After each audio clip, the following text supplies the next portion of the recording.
Good Tuesday. Hello and welcome to the Jaybefaunt channel. I am your host, James Fauntleroy. So good to see all of you here. The Jaybefaunt channel is available on all major podcast platforms. So go ahead, subscribe there.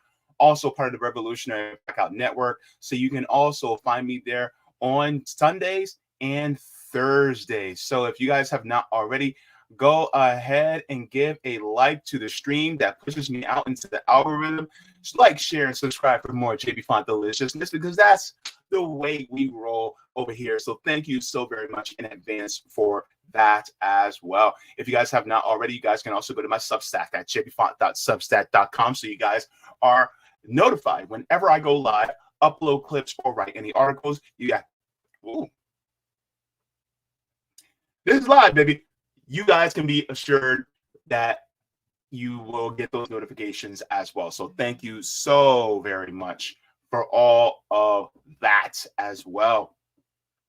We're going to give a huge shout out to people in a second, but we just got to say, man, it's been a long weekend. For me, you guys saw me multiple times last week as opposed to the usual. So I just want to say I appreciate everybody for your support. The channel is growing and there's a lot going on right now. One of the things that I wanted to also talk about was my monetization. So just to let you guys know, as far as my monetization is concerned, I am still demonetized. I'm trying to work through it right now. I don't know if I'll ever be monetized again. And some people go, well, why were you demonetized? Well, back in October, I covered on October 7th what happened. In fact, I got word of what happened on the 7th of October, that late morning, from Richard Medhurst, friends of Richie Medhurst. And so I was like, man, this is huge. So what did I do that Tuesday? The following Tuesday, I also reported on it because I found it to be that important. And I shared some of what the Palestinian resistance put out. That was considered a big no-no by the tube. With that being said, I got a warning. And from that warning, they cut my monetization. A warning. I didn't say strike. I said a warning, right? That being said, the warning said that your monetization will be paused. And if you would like to get the strike taken down, take the class, which I did, and then it will be removed in 90 days. So by the beginning of January, 90 days had passed. Monetization, where is it? Where is it? Nowhere to be found. Now, 3 months after the 90 days have expired, where's my monetization? It's nowhere to be found. And now, corresponding on Twitter with YouTube, they said, oh, you have a strike. Where's the strike? It's nowhere to be found on my channel. I was never notified of a strike. And yet, they said it was a strike. It was no strike. I would have been told if it was a strike. It was a warning. So you get demonetized from warnings now? Huh, interesting. And on the fact that it said I was promoting violence, no. I was reporting on what was happening in Gaza. I was reporting what's happening according to the Palestinian resistance and Israel and Israel's response. That's what I was reporting on. But yet, I got demonetized. So I don't know if it's ever going to happen. I don't know if it's ever going to come back. So just letting you guys know what's going on there. So that's something I wanted to address because I feel that that's important.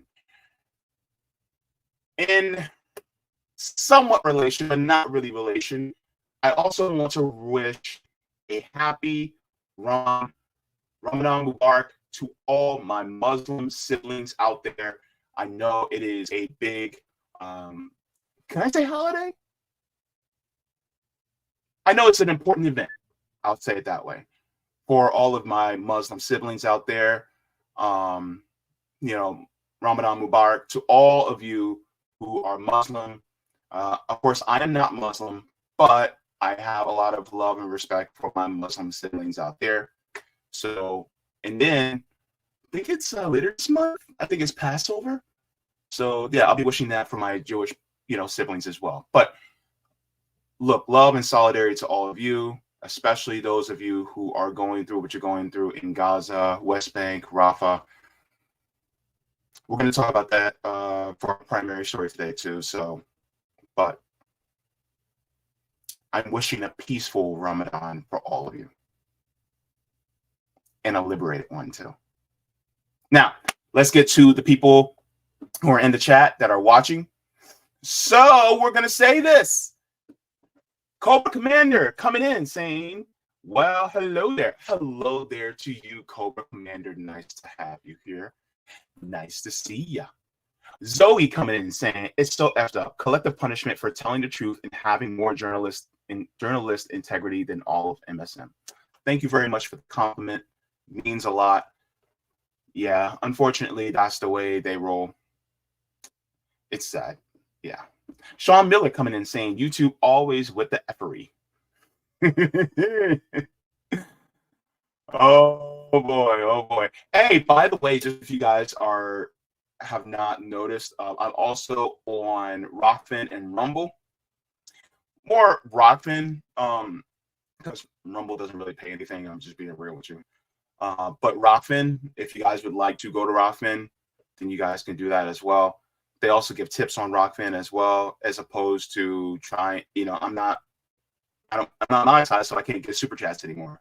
But if you guys want to give tips on Rockfin, or if you guys want to send something through PayPal, that's cool too. So thank you very much for that.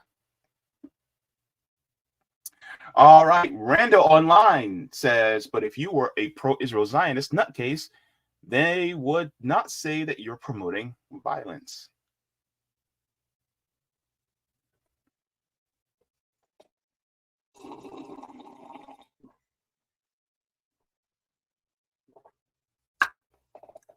You get the last word, Randall.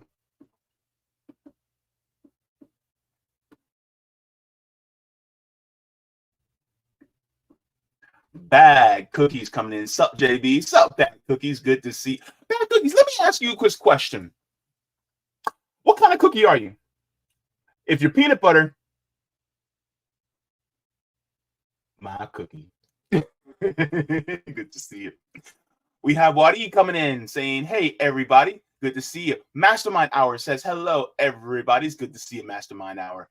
I appreciate seeing you in here as well. Oh, man, we got a lot of people in there. Let me see. We have Blinding Chani says, hello, sorry for bothering you. I wanted to offer a promotion for your channel, viewers, followers, chat, positive prices, lower than any other competitor. Quality guarantee for best flexible convenient. This is you got the wrong person. I'm sorry, but to come in here to promote and sell me on something while I'm streaming, are you serious right now? Like, you could go to my email and email me something, or nah, get out of here. Sorry.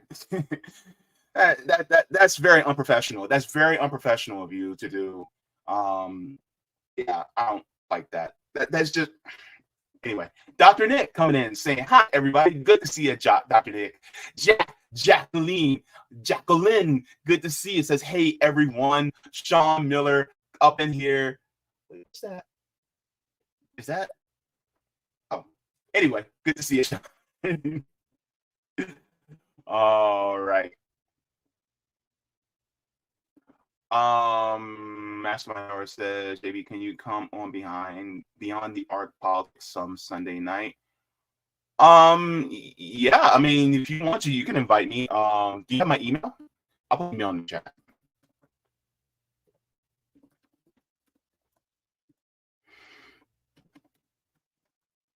Yeah, I'll put my email in the chat for you. You can send me the invite there, Mastermind Hour. So if you want me to come on, that's cool. Topsy Turvy says, hi, everyone. Hello, Topsy Turvy. Nice to have you in the chat. Nice for you to catch me on live. Geo coming in saying, hi, everyone. Good to see you, Geo. All right. Who else do we have? Javier coming in saying, good afternoon, everyone. Good to see you, Javier. Oh, my goodness. Bad Cookie says, I'm a malware program that steals your bank info and personal information. I'm a bad cookie. All right. We have Sophia saying, hello, JB. Hope you're doing well. I am. The tea is hitting. The caffeine is hitting me now. It is good. All right. And then everybody that's on Rockman, good to see you. Everybody that's on Rumble, good to see you. Everybody that's on Twitter, good to see you. Everybody that's on Twitch, except for that advertisement, good to see you. All right. So what are we talking about today? So we're going to get into it. So our primary story is going to be blocked. Oh my goodness. This happened over the weekend. We're going to talk about it. And the award goes to, yes, we're going to be going to that.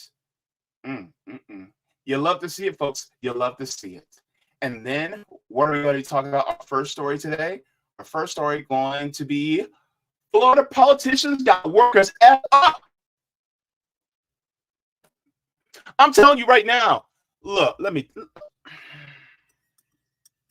What's the temperature? It's 77 right now. 77 on March 12th. I'm already hot. Look, you see that? You see that? You see that? Look, it's hot. And if you're a worker, oh, they got you effed all the way up. They got you effed all the way up. Because the thing is that these Florida politicians do not give a damn about you, me, or anybody else.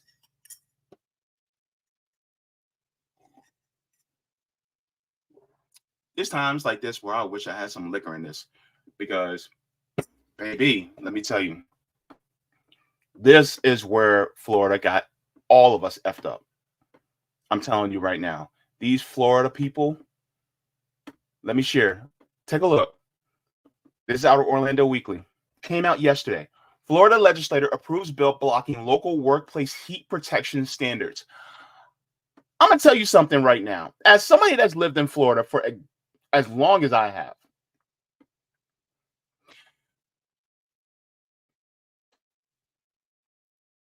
it's hot. These curtains aren't enough. I need some blackout curtains. Do you know how hot it gets here with humidity? And you mean to tell me that these politicians are weakening heat protection standards for workers, especially workers that work outside?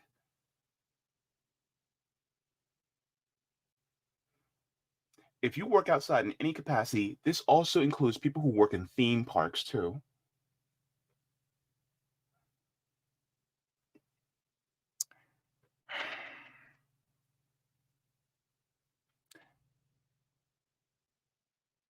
I'm telling you, you need to band together with your fellow workers and say no. Let's get into the article because it is egregious what they're doing here in this state. It says HB 433 prevents cities and counties from requiring employers to provide shade and water to outdoor workers. So let's get into it.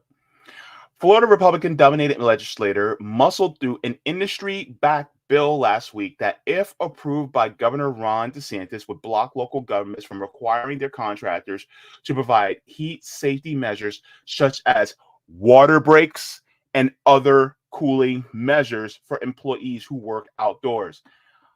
Hang on. Number one, my opinion, Ron DeSantis I'm pretty sure he's going to sign it. He's not going to veto this.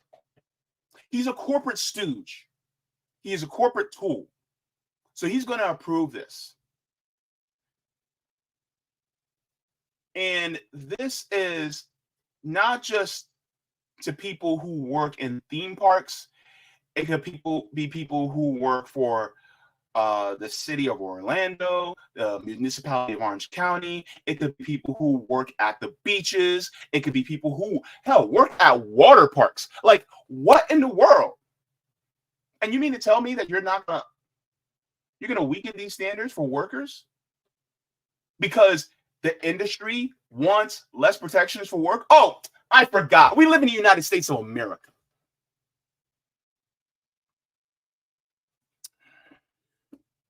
Let's continue. It says, approved on the final day of the state's legislative session. The bill, HB 433, would also gut local living wage ordinances passed in some communities beginning in the fall of 2026 and prevent local governments from enacting predictive scheduling laws, which essentially require employers to notify hourly workers of their work schedules in advance.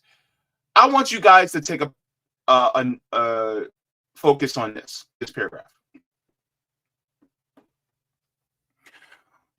Because what this is basically telling us is that living wage ordinances, which may either be as high as the state of Florida or higher than the state of Florida, are now able to bypass these. So if, let's say I have a company and I live in Brandon, Florida, right? And the state says I can only pay $12 an hour, but Brandon city government says, well, you have to pay, let's say, $14. Our minimum for the city of Brandon is $14 an hour. Let's just say hypothetically, right? I don't have to listen. If I'm an owner, I don't have to listen to the city of Brandon, even though I am operating within the municipality. I can just go by the state. And so I can pay $2 lower per hour because that's the state standard. Which means that if you're a worker living in Brandon, Florida, and if their minimum wage is $14 an hour, but the employer says, oh, I'm only going to pay $12 an hour because that is the city. I'm sorry, that's the state minimum wage. Well, then that's what they're going to pay. Even though you're within the jurisdiction of the city. So that's what this law is. Now, I also want to direct your attention to something else. It says, beginning in the fall of 2026. What happens in the fall of 2026? That is when Florida achieves $15 an hour minimum wage. Remember, right? Back in 2022, I think it was, we actually voted for a $15 an hour minimum wage by citizen ballot initiative. It was not through the via the governor. It was not through the Florida legislator. It was through citizen ballot initiative, meaning the people in a red state, mind you, the people said, we want a living wage. And now they're saying, nah, we got to weaken this. Y'all can't get no damn living wage. We don't want you to give a living wage. This is what happens when politicians work against the people. This is why I say leave both parties. Because the Florida Democrats are terrible. They're trash. And we already know that the Florida Republicans who run this state, I'm trying to watch my language, but you know what I want to say. So leave both parties because they are trash. If you want to go third party, all right, go third party. Or if you want to go independent, all right, go independent. But focus on those ballot initiatives because those ballot initiatives actually made it so that we can get $15 an hour. And it says, and prevent local governments from enacting predictive scheduling laws, which essentially require employers to notify hourly workers of their work schedules in advance. Do you know what this means?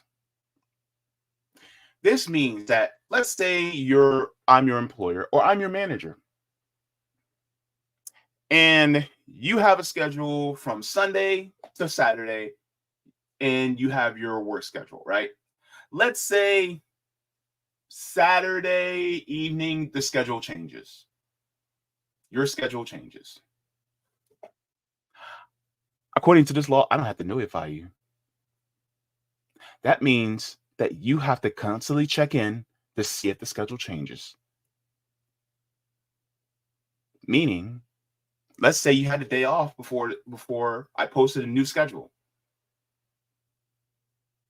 I don't have to notify you. I don't have to do it in advance.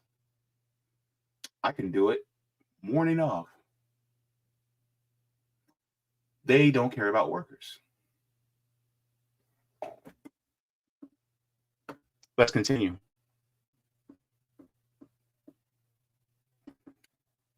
Said predictive scheduling ban was a last-minute edit to the legislation, which previously would have prevented local governments from enacting any regulation of terms and conditions of employment. The legislation, sponsored by first-term Republican Tiffany Esposito, was opposed by most Democrats and a smattering of Republican legislators in swing districts, but backed by deep-pocketed business lobby. This is the point. If you think that the Republicans care about workers, you got another thing coming. Don't get it twisted. Democrats will say that they care.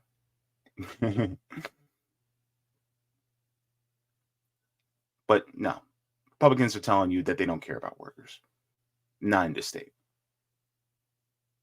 And it's all about the job creators. Can't have job creators without no workers, though. It continues. Records obtained by investigative newsletters seeking rents shows the legislation was at least in part drafted by lobbyists for the business-friendly Florida Chamber of Commerce, which has historically campaigned against minimum wage increases and has sought a ban on living wage ordinances for years. Esposito herself is the president of the Regional Chamber of Commerce in Bonita Springs and was sponsored similarly preemptive legislation targeting local communities' tenant rights laws last year. So she's a corporate stooge. So the ban on local living wage ordinances has been years in the making. These are essentially local laws passed by some city or county governments that require the employers to contract with to pay minimum wage that's higher than the state minimum wage of $12 an hour. So just to let you guys know, back in September of 2023, we had just increased the minimum wage to $12 an hour. So every September, the minimum wage will increase until 2026 when we reach $15 an hour. And then once we hit $15 an hour in 2026, then the minimum wage will increase in accordance with inflation. And they don't want that because they want more money. And by they, I mean the corporations.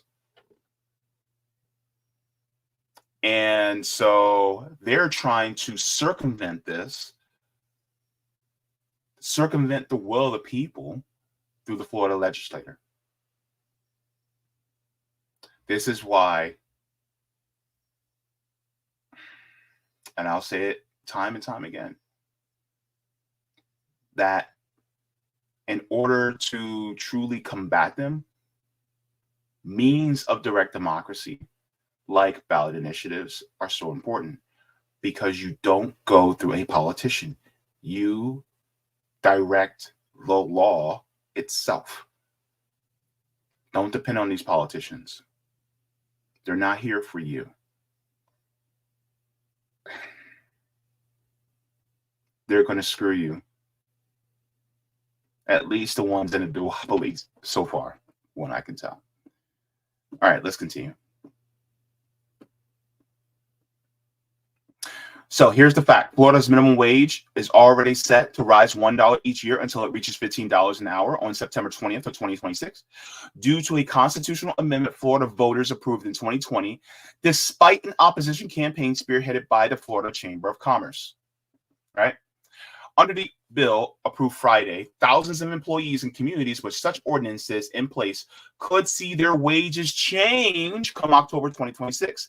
The bill would not affect employees of the state or county governments, however, which would maintain the right to regulate wages of their own employees.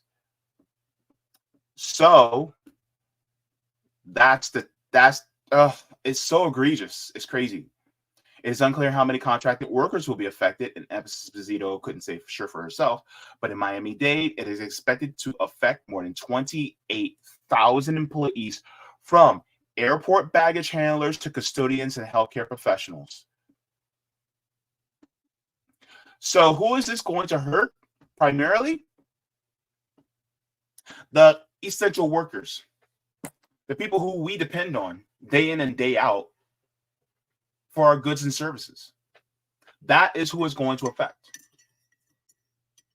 If you're a professional, if you're in a professional managerial class, let's say you're making $80,000, $90,000 a year, is it really going to affect you? No, it's not really going to affect you. But what kind of solidarity do you have with your workers who are in these positions, who are in these entry-level jobs?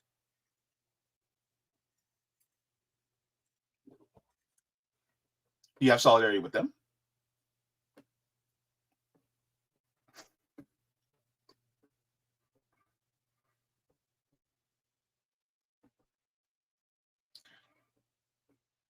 It says Esposito, who argued the bill would protect taxpayer dollars, refused to answer whether workers could see pay cuts if the bill signed into law. Could wages go down? Maybe, she admitted during the bill's first hearing. It's up to the prerogative of the employer. Here's the thing, Miss Esposito. I gotta tell you something. How will it protect taxpayer dollars if the taxpayers are making less?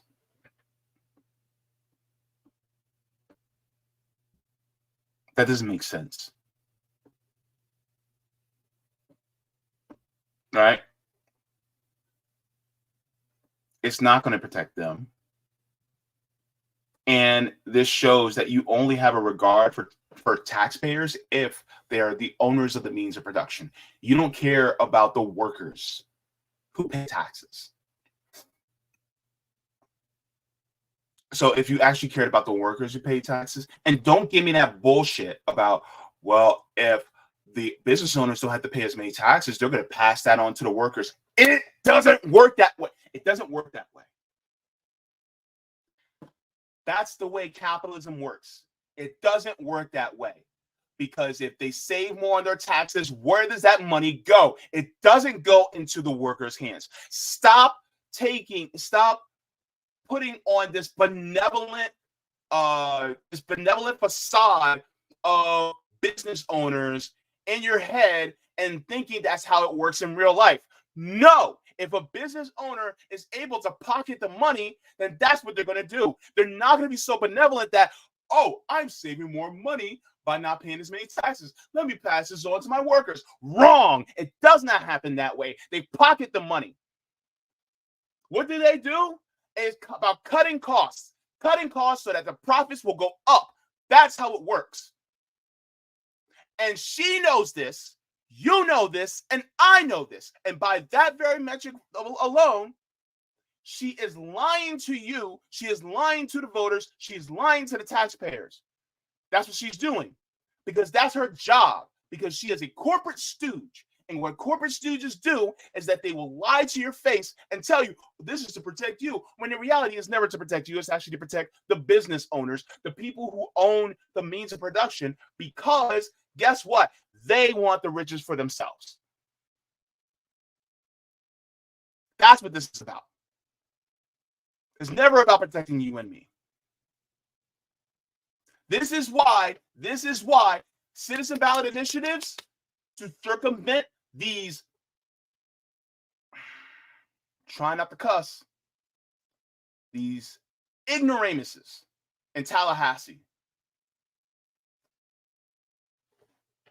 I'm telling you right now, they will put you back in chains. Look, they will put those of us who are black people back in chains, and then they will put you white people in chains if they can. That's how they operate. Because whether it's the Republicans or their co-workers under the corporate masters, the Democrats, that's how it's going to happen. They're going to put all of us back. They're sending us all the way back to chattel slavery at this point. Do I sound hyperbolic? Go ahead, let me know. But it's not, because every single time you peel back a worker protection, you're going back to slave. Slavery is here, right? During the New Deal, as things progressed during the New Deal, we went this far. Post New Deal, then they started going back and back and back and back and back. So guess what? Right? Or let me do it like this. Slavery, New Deal. Since then, the business owners were like, oh, hell no, we want, and it goes back and back and back and back and back. They're trying to get as much free labor out of you as possible. I don't care what anybody says. They want that free labor. They're not so benevolent that, we just want to pay good workers for good work. No, you want that shit for free. You want to talk about lazy people who sit on their ass all day and expect everything handed to them? It's not socialists. It's not communists. It's capitalists. They're the ones that want everything for free because they don't actually want to do the work themselves. That's your enemy. Anywho, let's continue.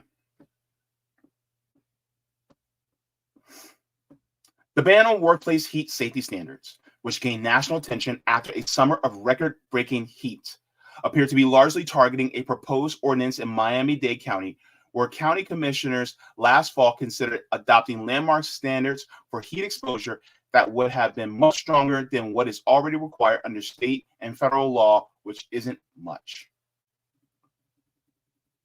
No other community in Florida has passed any local ordinances mandating such a thing. This bill will prevent local communities from trying. So let's say the city of Orlando, where I live, let's say they say, okay, if you're working an 8-hour workday, and let's say the temperatures are above 82 degrees, right? You are allowed, instead of 2 15-minute breaks and a 30-minute break, if you're working outside, let's say you're allowed 6 15-minute breaks and a half-hour break. And those 15-minute breaks, you still get paid for, right? Meaning that if you're taking those breaks, especially out of the sun, that's money that's not being made by the capitalists. And because of that, then guess what? They're not making as much profit because you're taking a break because you don't want to get heat stroke.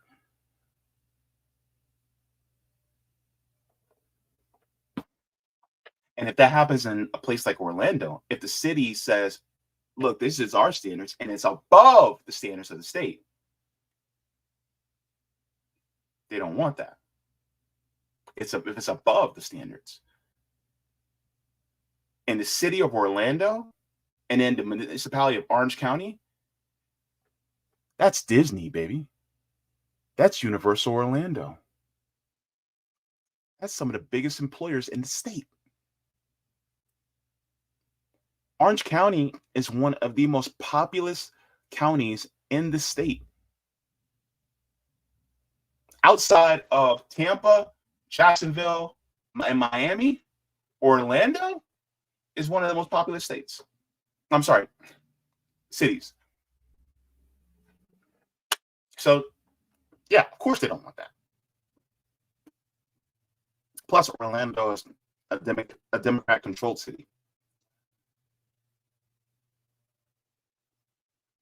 Says state legislation approved last week was strongly opposed by organized labor movement, which has fought similar preemption attempts in the past, in addition to immigrant rights groups and other workers' rights organizations.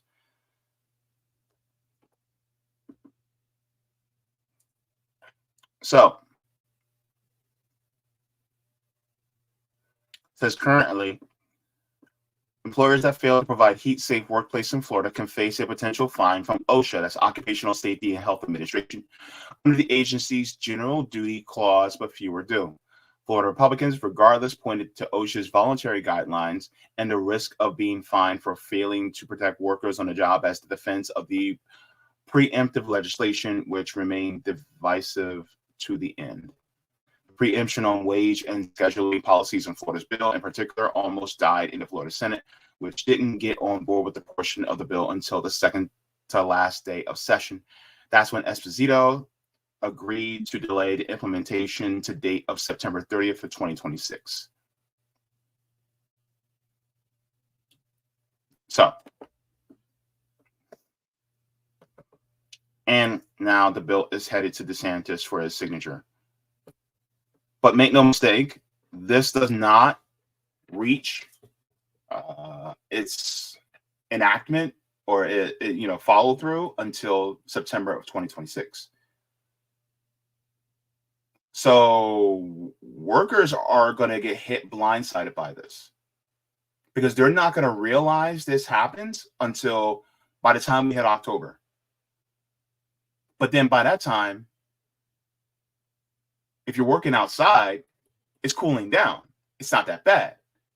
But it's in 2027, that next time where we hit, it's not even when we hit summer, it's when we hit spring, because it gets that hot here. When we hit spring and we start having more record temperatures than what we do now, mark my words, it will happen. Guess what's going to happen? They're going to be like, well, I need to take a break.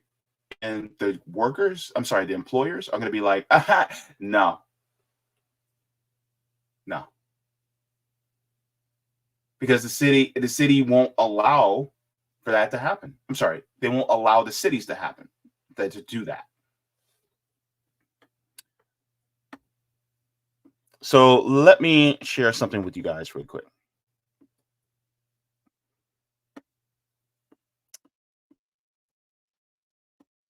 This is from the Scientific American. It says, what's causing this record-breaking heat? This is from last year. It says, yet another heat dome will send temperatures skyrocketing across the U.S. Southwest just after the planet saw its hottest week on record. It says temperatures are set to skyrocket to potentially record-setting levels across the U.S. Southwest. Yet another heat dome entrenches itself over the southern interior of the country and Mexico. It is just one of many pushing deadly heat waves that have big locations around the world, from China to Algeria this spring and summer. The trend towards moving frequent, longer lasting, and more intense heat waves is a hallmark of climate emergency that has resulted from humans burning fossil fuels and releasing planet warming greenhouse gases. What did they say? More frequent, longer lasting, and intense heat waves.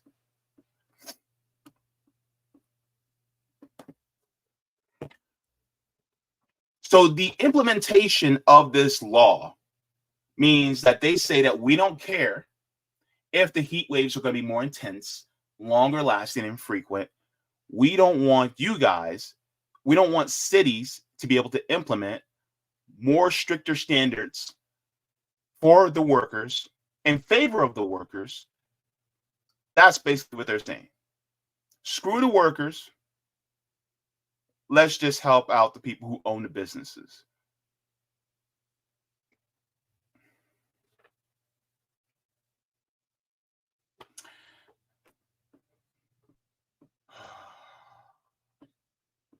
Jesus.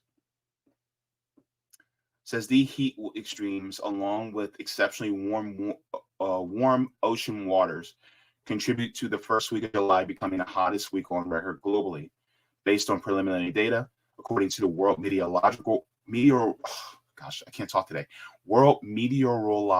Organization.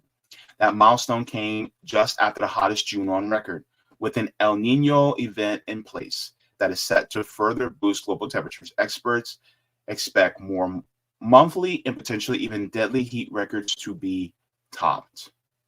The last heat wave is courtesy of an intensifying high-pressure system over the southwest, which is affecting broad swath of the southern third of the country, which systems feature sinking air, which gets compressed and heats up. The accompanying clear skies also allow plenty of sunlight to stream to Earth's surface, furthering rising temperatures. Through the south, though the Southwest is synonymous with summer heat, this event will be notable for both its magnitude and its longevity. Phoenix, Arizona has already seen 11 consecutive days with high temperatures above 110 degrees Fahrenheit, which is about 5 degrees Fahrenheit above the average for the area at this time of year. That is the fourth longest period of such days in this city's history, and if it continues, could set a record long streak. So what we're seeing now is a potential for more people to die at work. It says a new study in Nature Medicine found that more than 60,000 people died from heat-related causes during blistering heat waves in Europe. Europe. If they're dying in Europe from heat-related illnesses, what makes you think they're not going to be dying here? It says that toll suggests that the heat adaptation plans that cities and countries have put in place, such as early warning systems, are insufficient to protect vulnerable populations. And the findings come as areas around Europe, particularly Italy, Spain, and Portugal, face brutal heat again this summer. North Africa, too, has seen astounding heat. On July 6th, the temperature in Adrar, Algeria, didn't drop below 103 degrees, even at night, the Associated Press reported. High nighttime temperatures add to the danger of heat waves because the body doesn't get a chance to cool off and recover.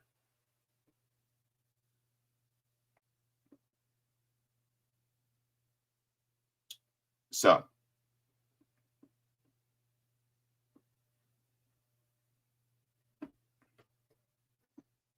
with the onset of climate change and global warming happening,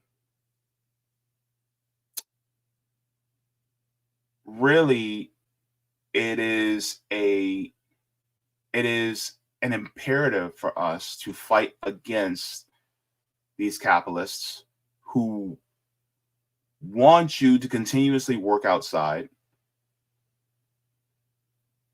with less breaks. And some people would say, "What? They just don't want it to be dictated by the cities." What's wrong with it being dictated by the cities?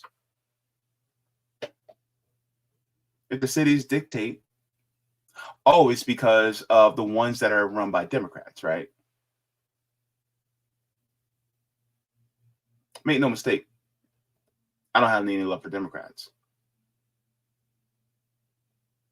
But it's ultimately really just about going against the workers, because the workers do not want to work if they're about to suffer from heat stroke.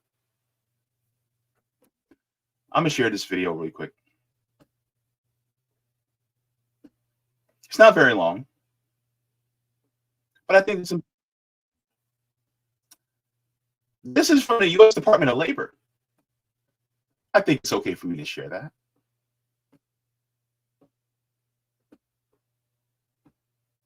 Yep, the Department of Labor actually has a YouTube channel. All right, let's take a look. Every year, thousands of workers become sick from heat exposure, and some cases are fatal. Dangerous heat exposure can occur indoors or outdoors in any season. Nearly 3 out of 4 heat illness fatalities happen during the first week of work. So new and returning workers need to build tolerance to heat by taking frequent breaks and working shorter shifts to start.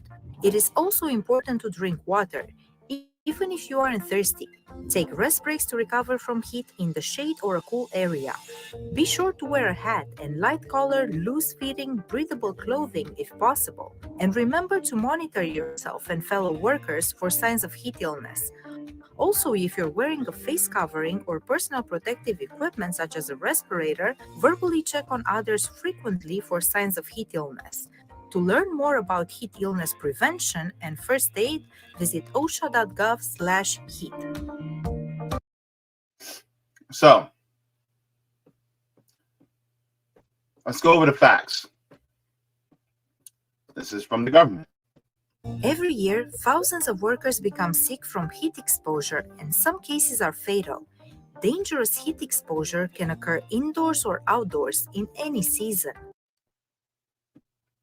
Those of you who worked in the kitchen, like myself, I actually went to culinary school and I worked in the industry for a few years before I got sick. It's about a good 95 to 100 degrees in the kitchen. We're told to drink plenty of water. And we're told to take our breaks. And we're inside in the kitchen. It could be freezing cold outside, but it gets hot. So if you're working and it's a high humidity, which it always is here in Florida, and then on top of that, you're out in the sweltering sun. Let's say you're working let's say you're doing roofing work, right? Or you could be a ride operator at, let's say, Busch Gardens.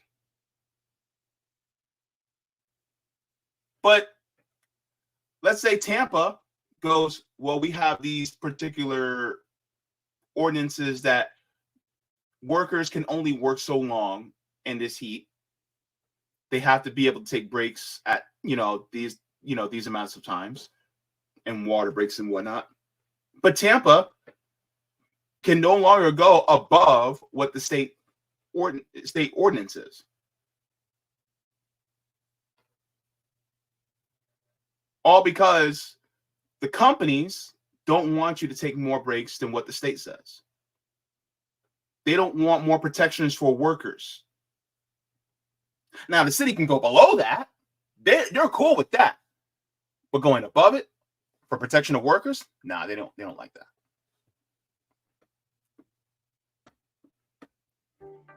Nearly 3 out of 4 heat illness fatalities happen during the first week of work.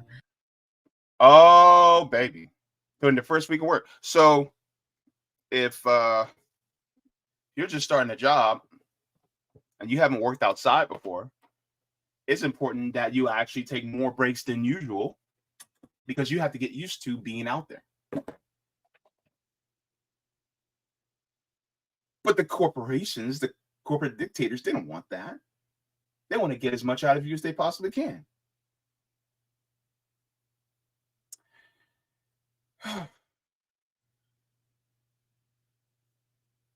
It's 3 out of 4.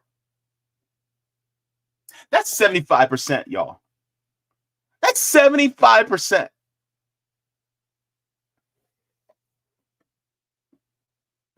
Dear God. So new and returning workers need to build tolerance to heat by taking frequent breaks and working shorter shifts to start. That's what they don't want to hear. That's what they don't want you to do. They don't want you to take frequent breaks. They don't want you to work shorter shifts, especially if it's mandated by the city. They want you to go according to the state, and then they're going to push the state to lower the standards as well.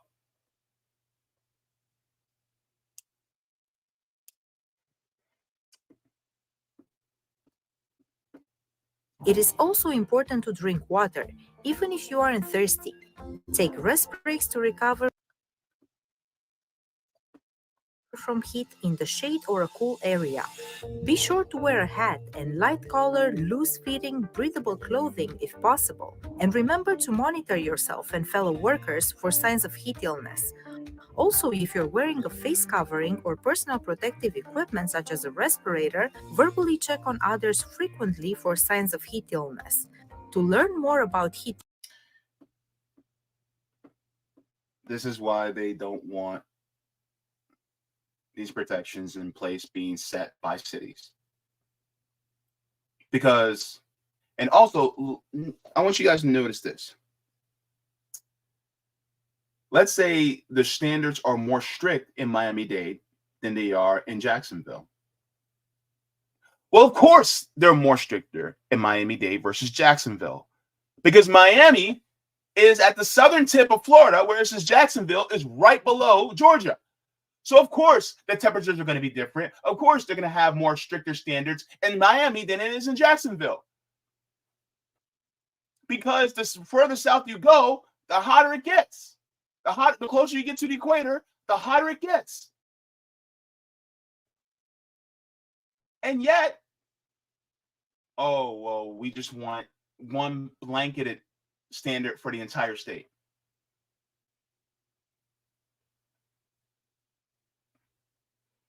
The temperatures aren't all the same in Florida. It is different temperatures. The further north you go, the cooler it is. It's the same thing in places like California. Southern California, it could be 100 degrees. You go to Northern California, it could be in the high 80s because it's that far north. Now, of course, Florida's not as big as California. No way. But are they going to have all the same standards from city to city? No, it's not going to be the exact same. They may have more stricter standards because it gets hotter down there.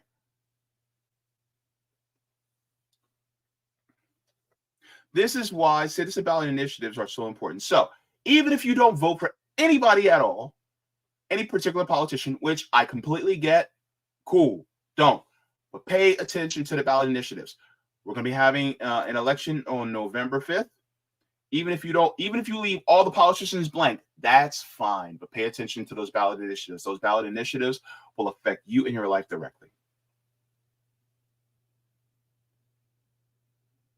And also, that is a way of you expressing yourself directly in a democratic way.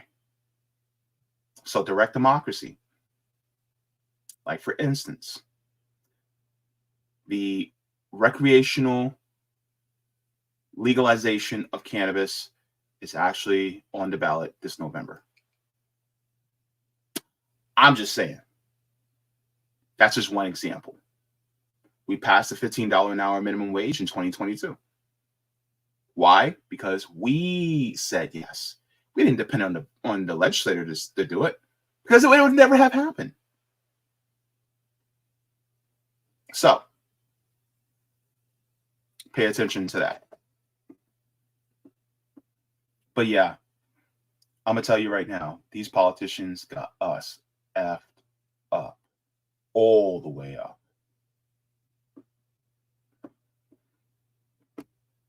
Go ahead and give the stream a like. Thank you so very much.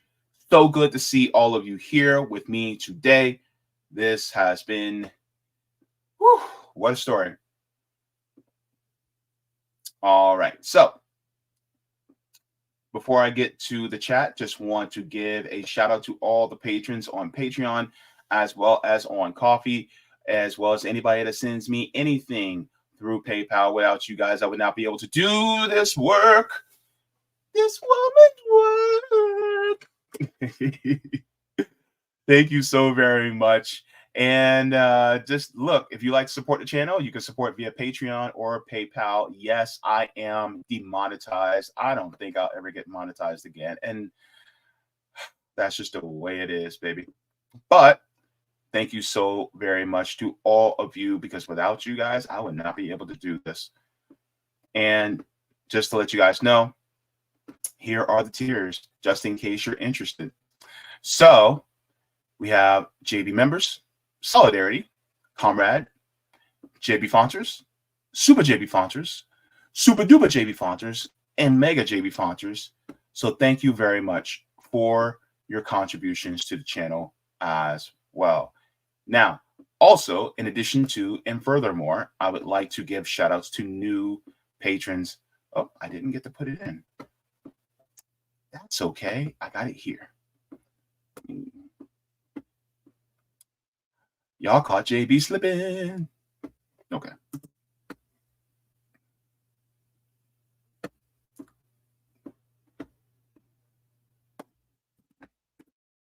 All right.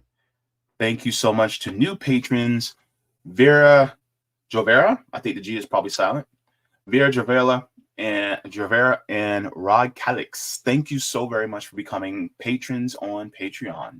It is deeply appreciated. So let's go to the chat. Say hello to all of you guys and get your thoughts on this as well.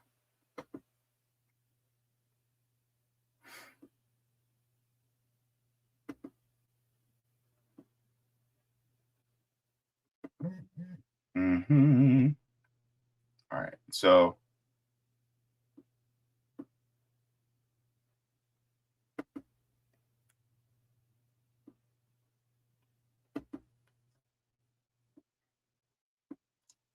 wow, you guys are really talking today. Okay. Jack Hemmings, how do citizens get policies on the ballot initiatives in the first place? We're gonna try to talk about that as well. I'm trying to work something out with Roger Meadows so that we can do something like that on his channel.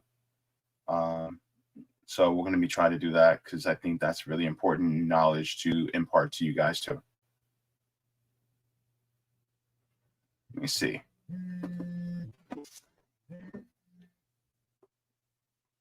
Let me wait. What's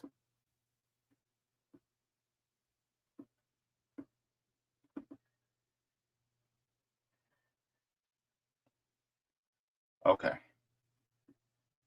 So Jack Hemming says that means that you won't be able to go on vacation. Not that we can afford one or go to see family. They live some distance away. This should be a human right, guaranteed time off. Let me see.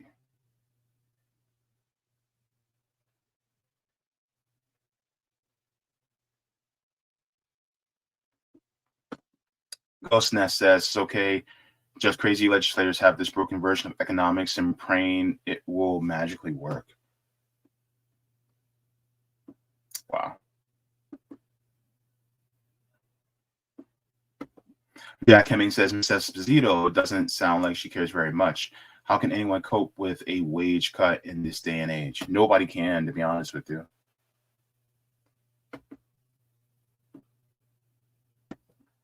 Jay says, love you, big bro.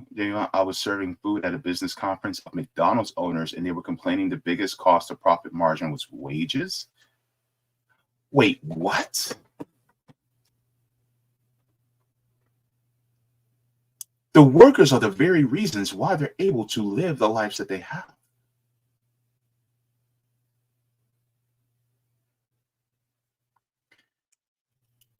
Look, these owners got... I'm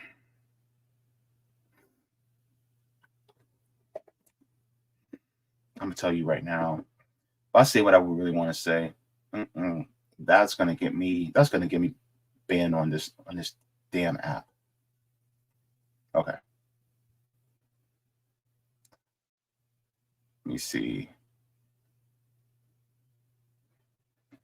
Oh, Roger Meadows is answering the question about getting citizen ballot initiatives. He said it all depends on the state that you're in. However, in general, it is the same process as gathering candidates on the ballot, where it is done by petition drives. Yeah, so that's one of the things that it's implemented in trying to get a ballot initiative. You work out the language and you work out what it entails for citizens, and then you get a petition drive, and different states have different thresholds for petitions. Typically, people try to get,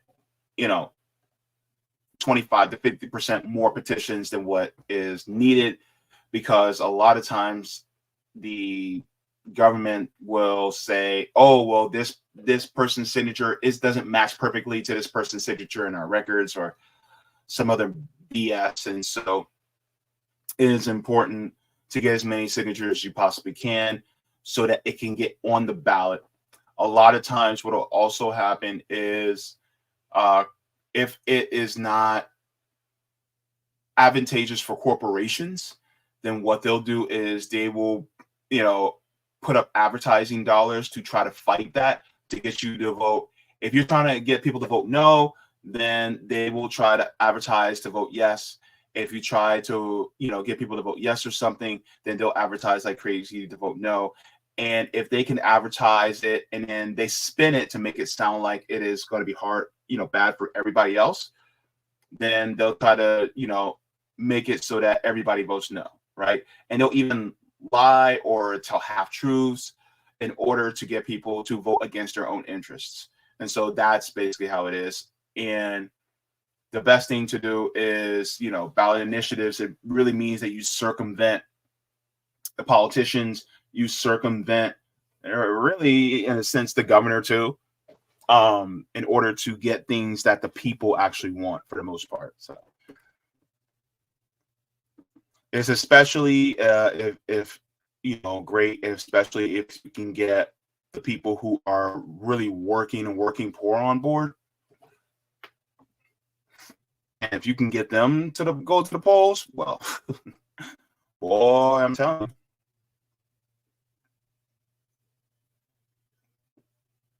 Gosnell says Disney performs a lot of anti-labor efforts inside the company and uses abusive tactics to spy on productivity. I imagine Universal is similar. Universal is a bit similar. They're a little bit more lax, but yeah, they didn't get to the number 2 spot by being the opposite of Disney. I'll put it that way.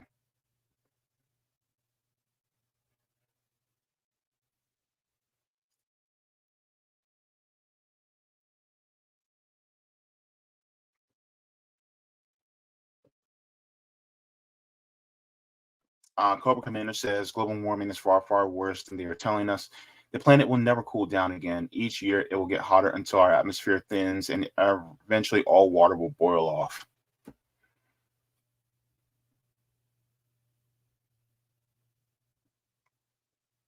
Mm, mm, mm.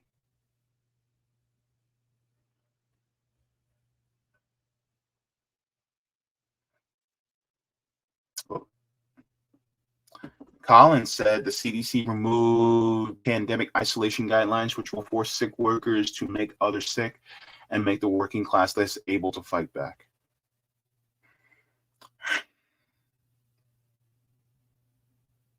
Sad. Let me go to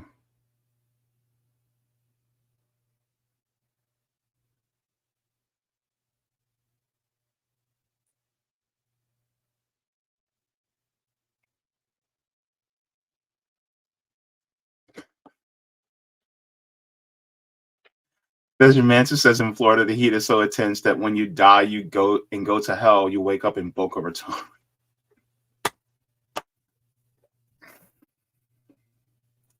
I thought it was the villages. Just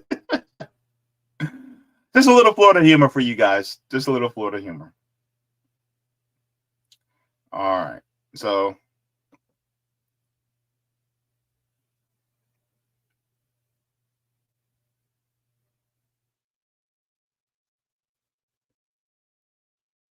and yes, Roger says Jay Big Money fights before it even qualifies. Yeah.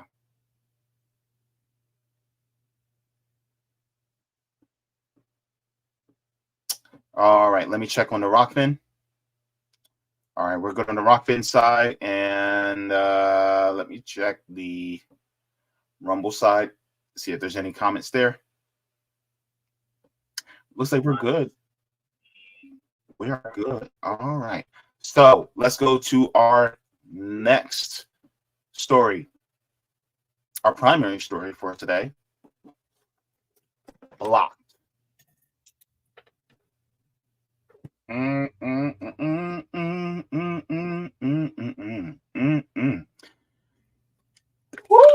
boy. And the winner goes to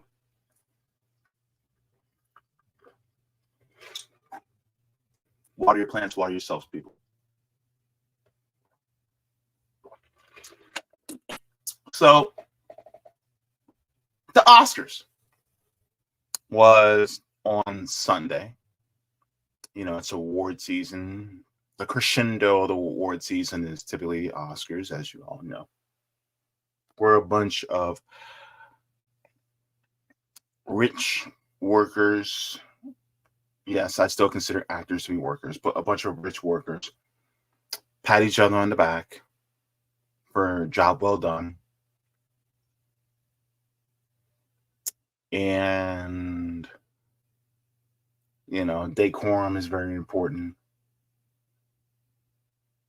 A lot of them are liberals, some conservative, but they all roll in the same circles. But something was happening outside.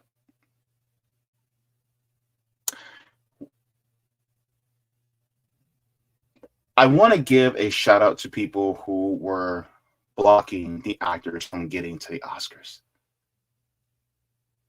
Yeah, that happened. Let's take a look. Because this was glorious. I gotta hand it to them. They were doing the damn thing. So let me share this. Oh boy. Shout out to Stance Grounded for sharing this. Stance Grounded says they had to ditch their cars and walk to the Oscars because the Free Palestine protesters, they need a second walk of shame for those outfits. Oh, Lord, let's take a look. Oh my God. Oh, who are you wearing? Shame. That's what they're wearing. All right, let's go.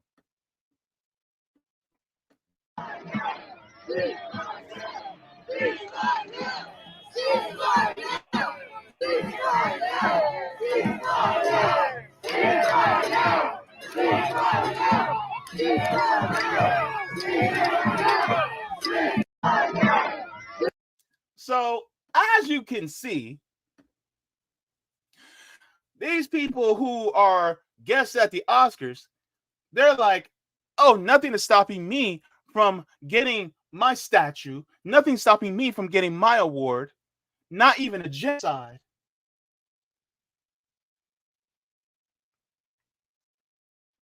I'm telling you right now. Look.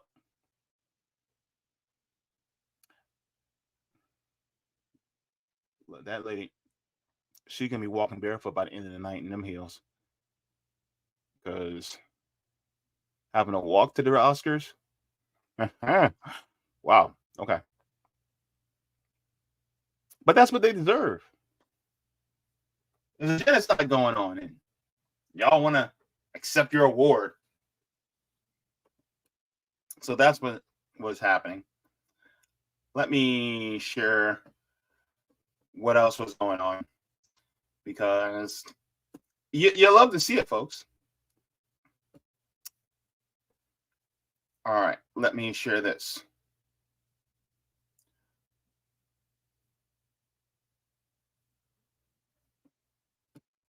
So they came out in full force. They were celebrating Palestinian culture and dancing. It wasn't just all chants.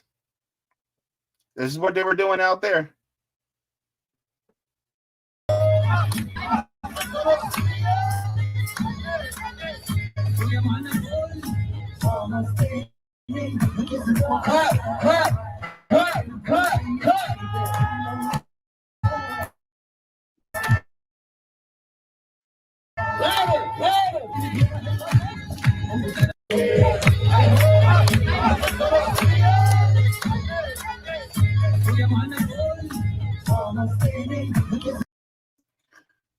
So they were basically blocking traffic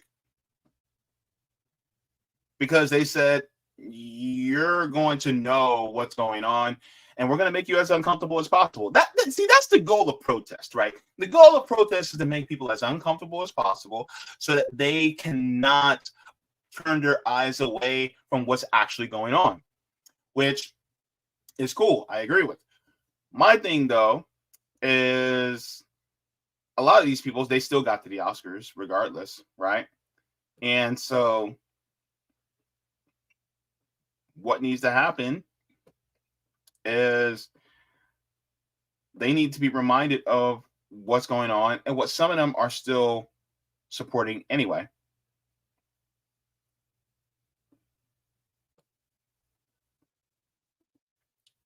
And I'm going to tell you right now, when it comes to the Oscars and what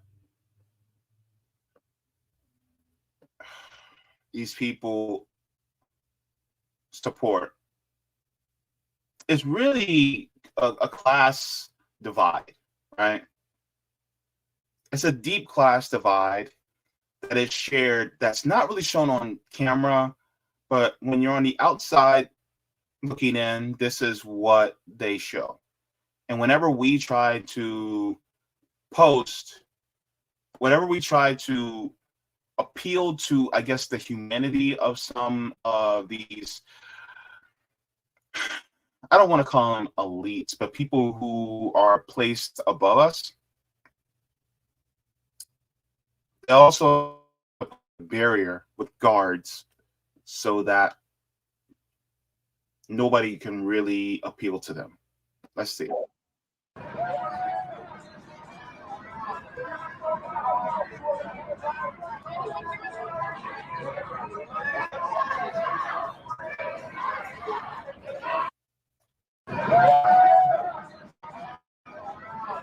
Now, let me ask you something.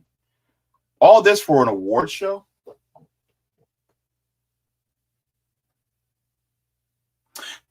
You know things are messed up when actors get more protection than Palestinians.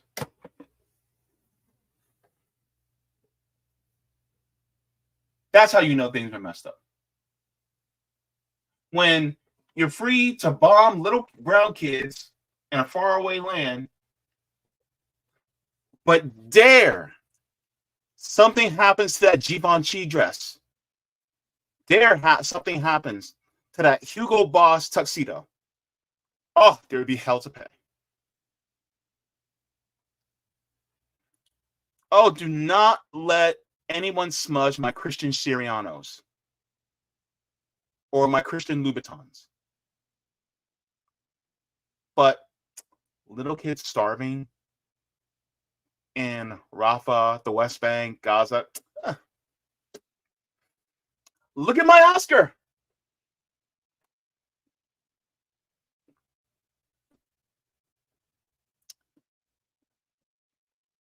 But the good part was that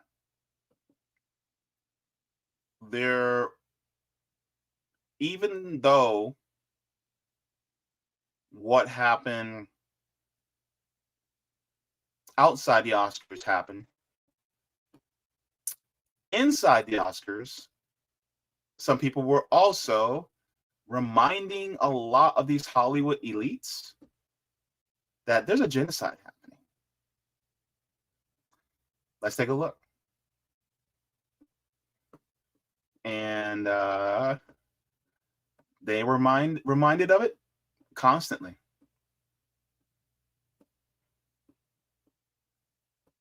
Tell me about the pin that you're wearing today. Yes, this pin is for Artists for Ceasefire.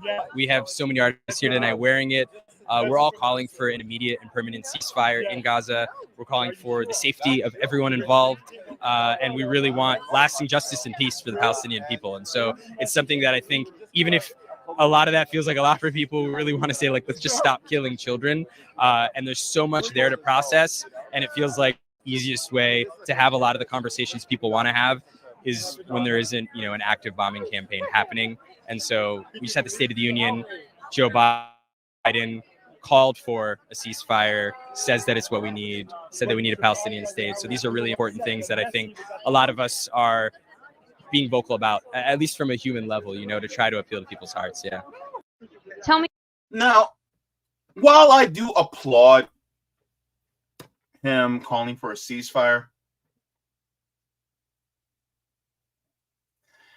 on the surface, it looks and sounds very nice, right? But that's weak sauce. I'm sorry, but it is. Let's break down what this gentleman said. Rami Youssef.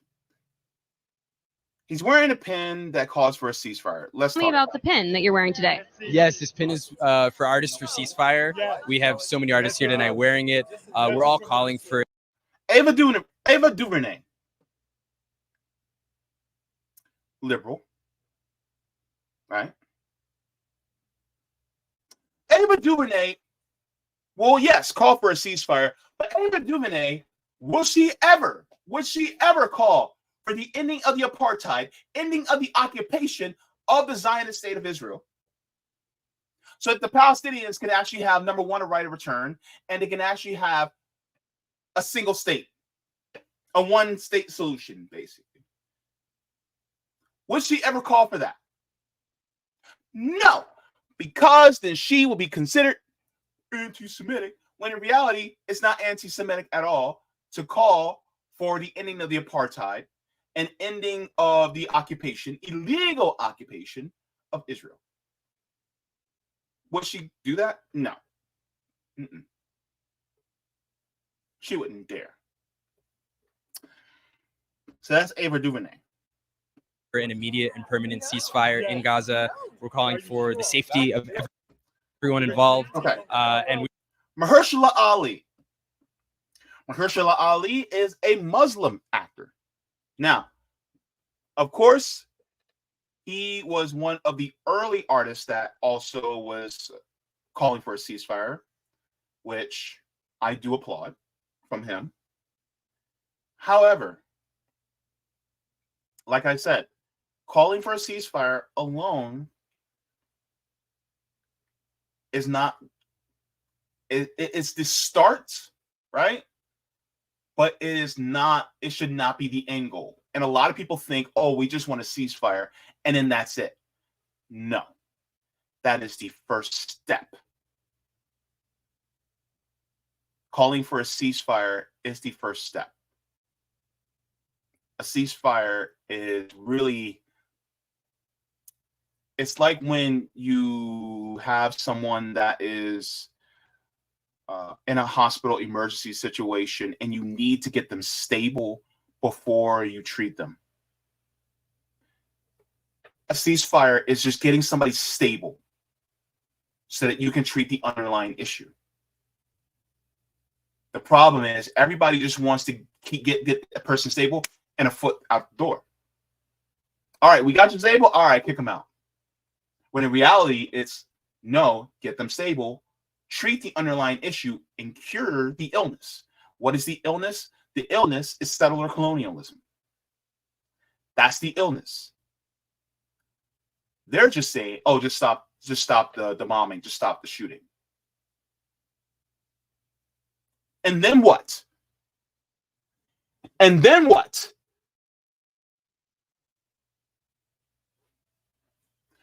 So, you can go harder, right, Mahershala? we really want lasting justice and peace for the Palestinian people. And so If you want lasting justice for the peace and Palestinian people, that means you have to call not just for a ceasefire, but the ending of the apartheid and the ending of the illegal occupation. Come on. And now you have Mark Ruffalo. Great actor. But are you calling for more than just a ceasefire? Are you calling for the ending of the occupation? And the thing is, calling for a ceasefire isn't as risky as calling for the ending of the occupation and apartheid. Because if you call for the ending of the occupation and apartheid, then guess what? Hollywood will not be calling your name anymore. They won't be sending you any more scripts. You won't be cast for any more roles. But is calling for the ending of the occupation and apartheid, is that the right thing to do? It is the right thing to do. Is it worth it? It's lives.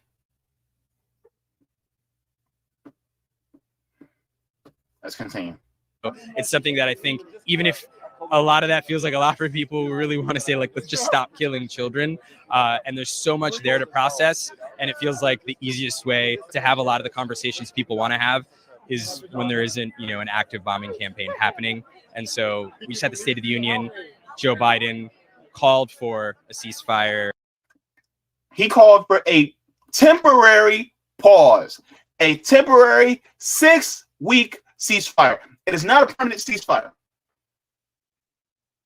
That means he called for a pause for them for stop killing people for 6 weeks, and then let them keep going. Let it continue after 6 weeks. And then people are like, oh, we just want to get the hostages.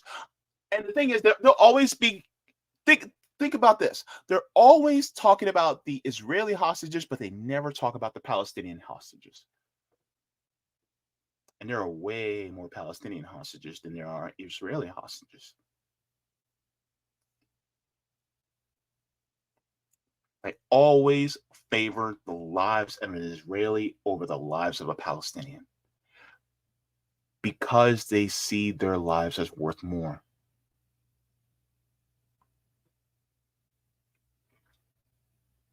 Do I want the hostages to be released? Yes. The Palestinian hostages, as well as the Israeli hostages. I don't want to see hostages at all. But in doing so, I also do not want to see apartheid and illegal occupation happening. I think that's what's important.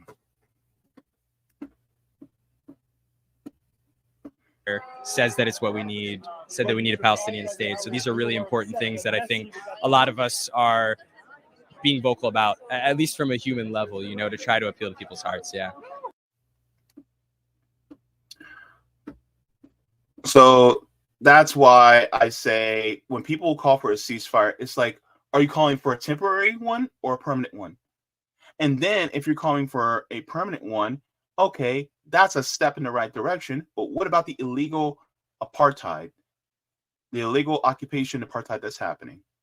What about the settlements in the West Bank that are happening right now that are illegal by international law?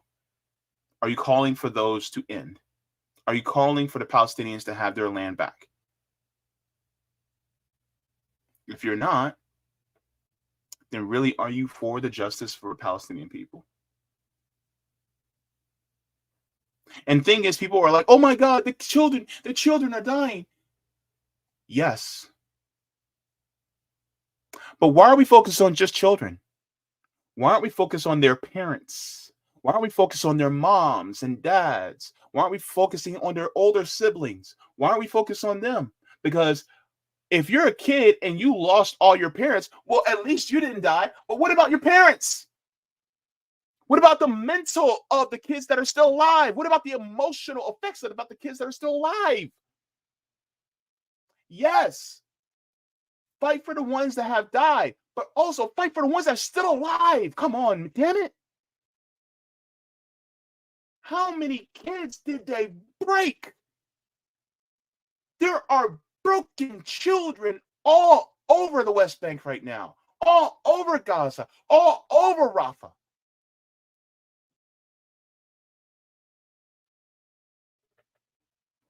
It's not just the ones who are passed. It's the ones that are still alive. The ones that have survivor's remorse. What about them? What about the ones that are starving right now? Let me share this with you guys because I was shocked at this. And a lot doesn't shock me these days, but I wanted to share this with you guys too.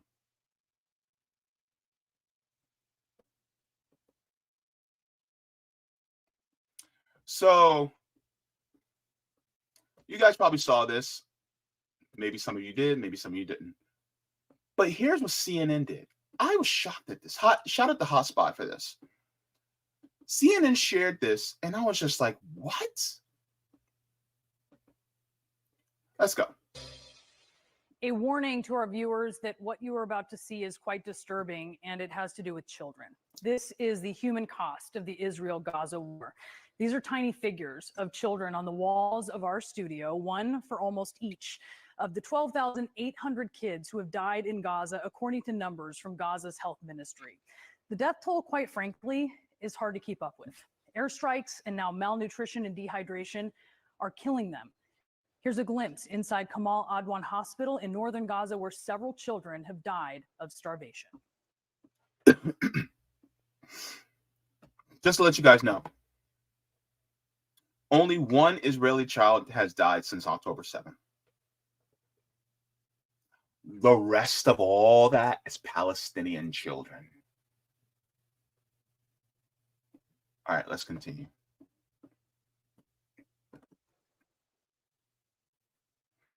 Tiny limbs, bones protruding. The constant sound of crying from children now facing starvation in Gaza.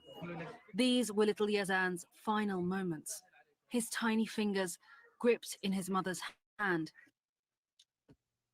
My apologies.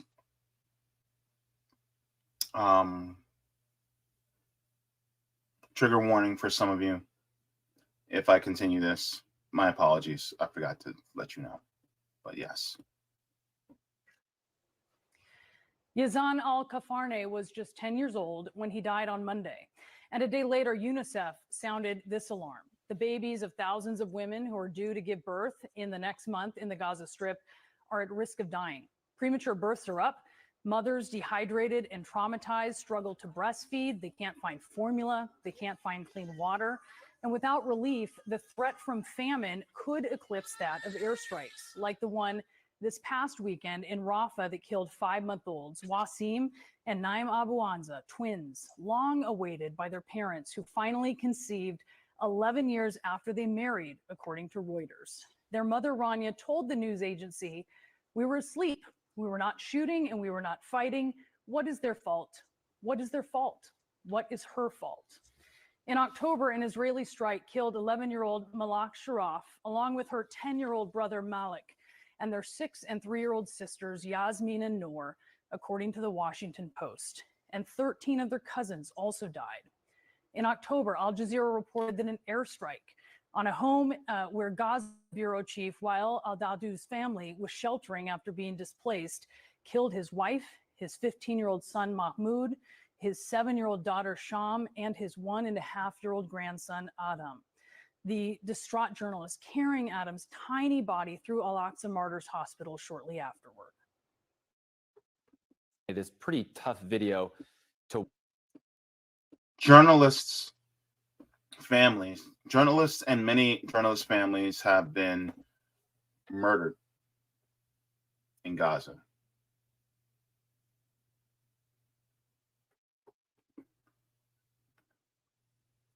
Is it enough just for a ceasefire? Let's say the ceasefire does happen. Then what about the starving kids? What about the starving people? People are dying of starvation now.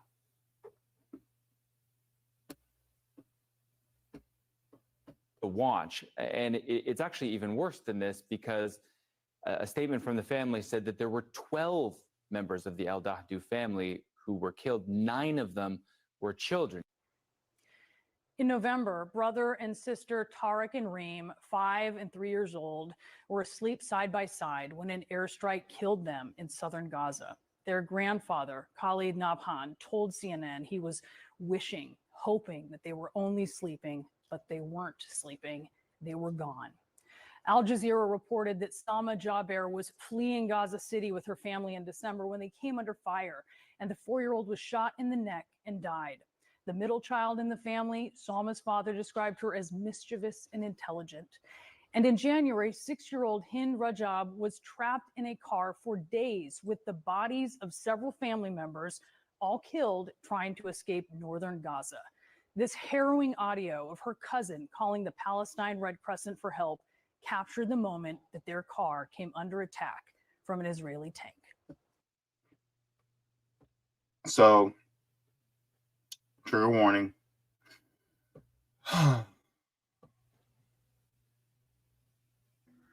انتوا جوا السيارة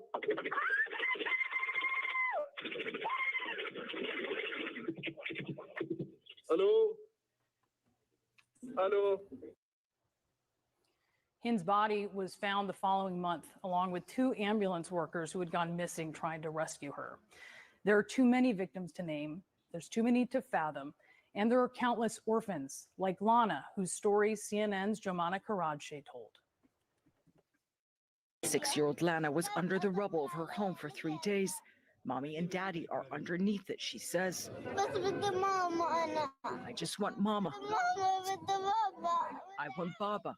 I want my family, Lana cries. According to figures from the Gaza Health Ministry, more than 72,000 Palestinians have been injured since the start of the war, and a large proportion of them are children. Did you hear that? 72,000 injured. 72,000.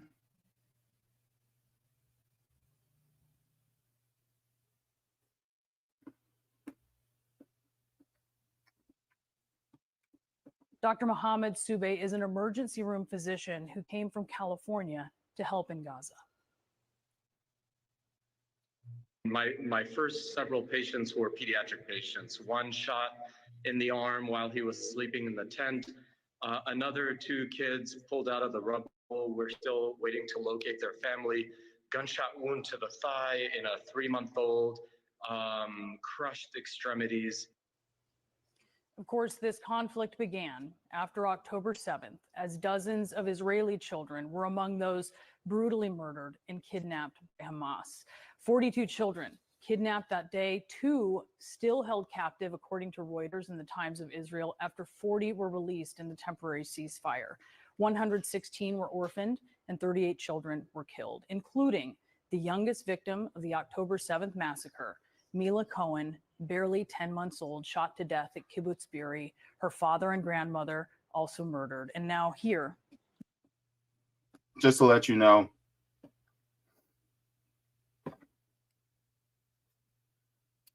Israeli friendly fire also killed some Israeli people as well. This picture, 5 months later, another little girl named Mila, breathing her last breath. Mila Abdulnebi in Gaza. She died this past week of starvation. She was 3. We'll be right back. So is it enough to say we just want a ceasefire? This is why I say it's more. There's more that needs to be done besides a ceasefire.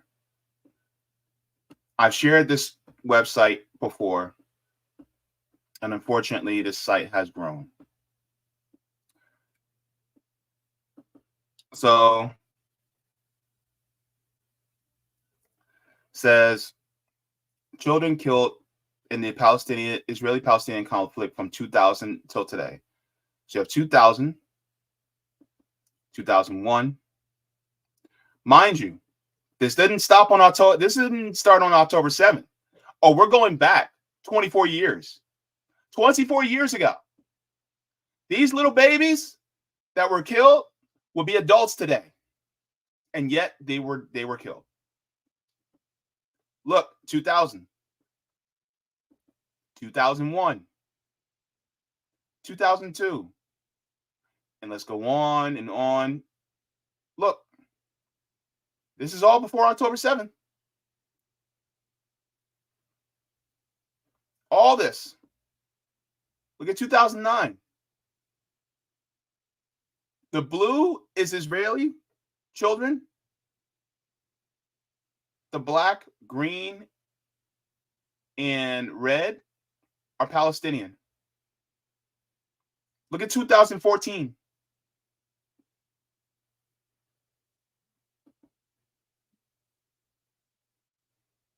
Look at this. 2023 to 2024. Take a look. Look at how much is going. Look at how much. But that's not all 2023 to 2024. Let's look. More.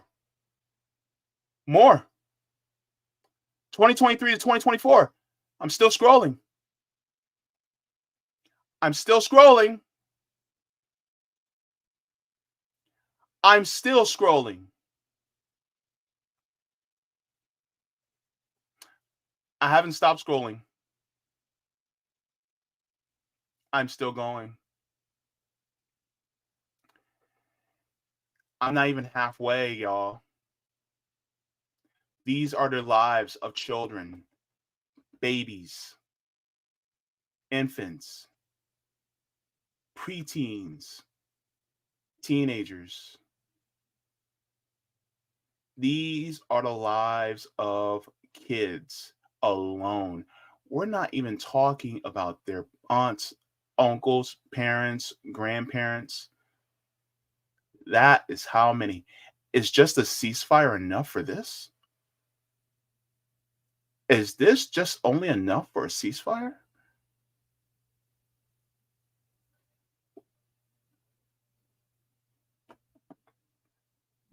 Is that it? When people say, oh, we just want a ceasefire, surely you mean more than that, do you? I think that's important for us to not just call for a ceasefire, but to call for the ending of the occupation. I found this to be ironic because as I wished a peaceful and happy Ramadan for our Muslim siblings, this is quite ironic from the state of Israel. They said, ahead of the holy month of Ramadan, we wish Muslims in Israel and around the world a Ramadan Kareem. That's what they said. Of course, they're not talking about the Palestinians, especially the ones in Gaza. It's quite ironic that they're wishing that. The best way to do it will be to stop the genocide.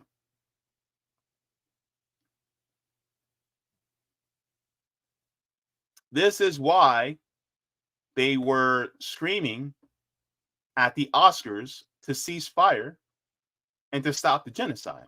This is why they block traffic. That's what's important.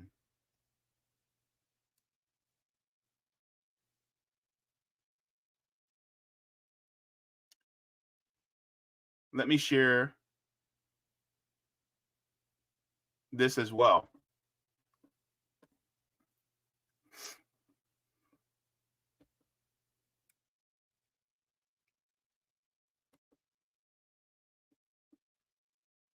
Because there was an actor that gave a speech. And I think this is important because the Hollywood elite didn't have any choice but to hear about what's going on, to have it put in their face.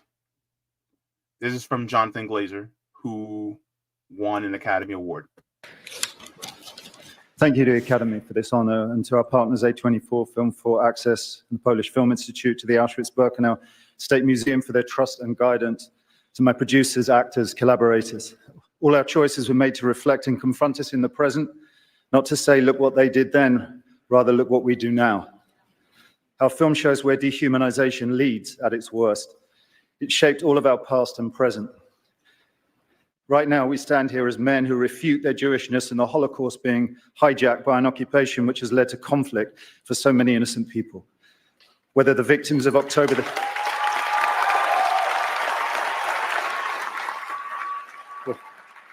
7th in Israel, or the ongoing attack on Gaza, all are victims of this dehumanization. How do we resist?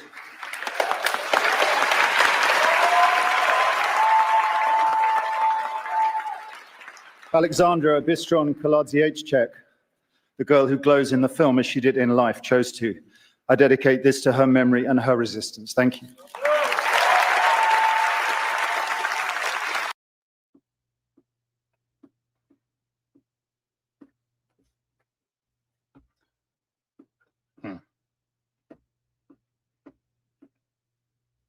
I think it's important that we realize that there are a lot of Jewish people that are saying not in our names.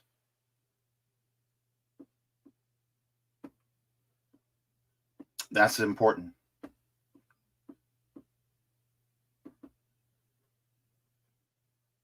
It says that the 96th Academy Awards, the Zone of Interest director, Jonathan Glazer, uses the Oscar acceptance speech to speak out against what he called the hijacking of Jewishness and the Holocaust by Israel's occupation and conflict in Gaza. You know what I noticed? Every single time somebody speaks out against the genocide that Israel is committing, they'll start, the Israelis who are defending Zion, the Zionists will say, oh my God, you are denying the Holocaust. It's like, no. In fact, we're not denying the Holocaust. We're actually saying that it did happen. And how dare you commit the same atrocities that happened to your people? That's what people are saying.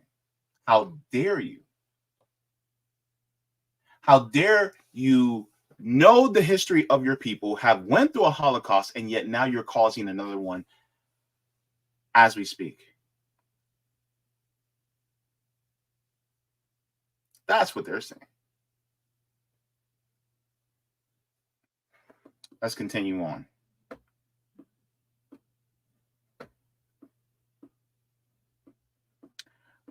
He said, we stand here as men who refute their Jewishness and the Holocaust being hijacked by an occupation which has led to conflict for so many innocent people. Says the zone of interest revolves around a Nazi commandant and his wife attempting to build their dream life in their home next to the Auschwitz concentration camp, portraying the dehumanization of detainees in the camp. Whether victims of the 7th of October of Israel or the ongoing attack in Gaza, all the victims of this dehumanization, how do we resist? There's something to be said here from Jonathan Glazer when he said that dehumanization. A lot of times what will happen is a lot of times people who are Palestinian will say, oh, the people who will speak about Palestinians, they'll start talking about how well, they do all these horrible things. They'll make them sound like they're medieval in the way they treat others, when in reality, the medieval way that people are being treated is by the IDF. It's not the Palestinians. And then they'll do things like pink washing and say, oh my God, you're gay. How are they going to treat you in Palestine? How are they treating me here?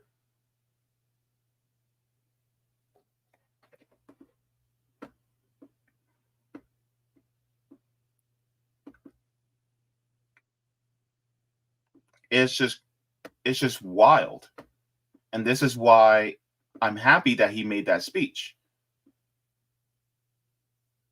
because of what's going on. Like I said, more than just a ceasefire is needed. More than just a ceasefire is necessary. The ending of the occupation must happen.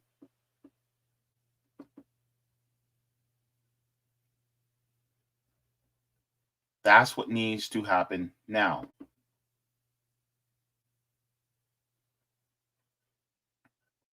And of course, what happened in Israel? What happened in Gaza needs to be highlighted even more.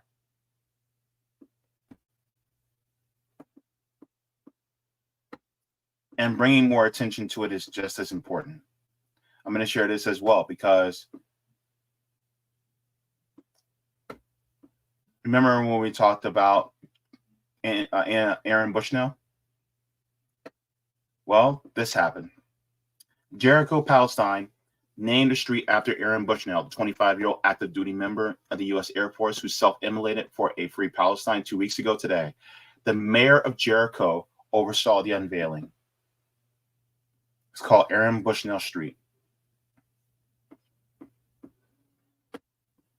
They named the street after him for bringing attention to what's going on. Now, we don't have to do the drastic act of what somebody like Aaron Bushnell did. But at least we could start speaking the truth about what's going on. And it could be when we're speaking to our neighbors, our family, about what's going on. I think that's important too. But don't just talk about the ceasefire. Talk about why the firing started in the first place. And don't just start on October 7th. Go all the way back. Go all the way back to what Lord Balfour and his declaration, where he pushed for. How these anti-Semites wanted the Jews out of Europe and put them on the doorstep of Palestine because they were real anti-Semites. They did not want Jews to be in Europe. That's the whole reason for the Jewish state. Because they didn't want Jewish people to live among them. That's ultimately what it was. If you're Israeli, you are a pawn of anti-Semites. You're a pawn. You're a tool to be used to rid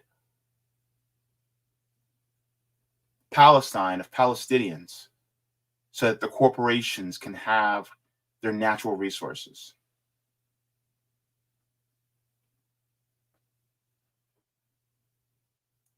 It should make you feel sick to your stomach to be used in that way. Why you think that if you're of military age, you mandatorily have to serve in the military? Why do you think that is? It's not voluntary. I also want to share something too, because while we're talking about protests and bringing attention to genocide, I also want to share this too, because it is related.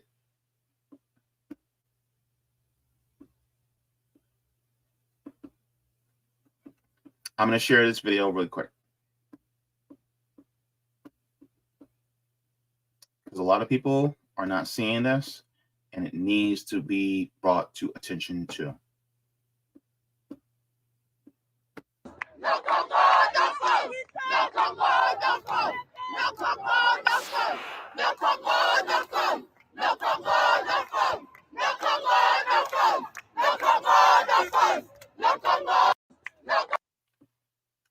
So what we see here is also a free Congo protest. Yes, Israel is also related in the Congo protest. Just think about the diamond trade. So, while we're also focused on making sure Palestine is free from the clutches of Zionism, let's also make sure Congo is free from the clutches of Zionism and Western imperialism as well. Because Israel is also influencing what's going on in Congo, the DRC. So I think that's important too, to know. I talked about how it's all connected weeks back. So you guys can go ahead and watch that clip as well. But what's going on in Congo? What's going on in Sudan, Haiti, Palestine? I need to get on, I need to do my research on Tigray, but I know there's a lot that's going on there too. But a lot of this is colonialism, settler colonialism, neo-colonialism, imperialism that happens in these nations. Why? Because they want the resources. What's going on in Palestine is not because they just want a safe Jewish state. No. Look at what Netanyahu talked about, Greater Israel. What is Greater Israel? You're trying to grow beyond its borders? That's what it is.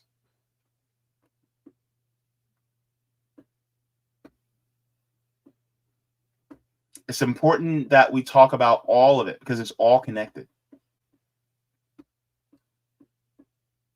And don't just settle for a ceasefire. Ceasefire is the minimum of what happens. Also want to give a special shout out to Suleiman Ahmed. They're coming after him too. Let's take a look.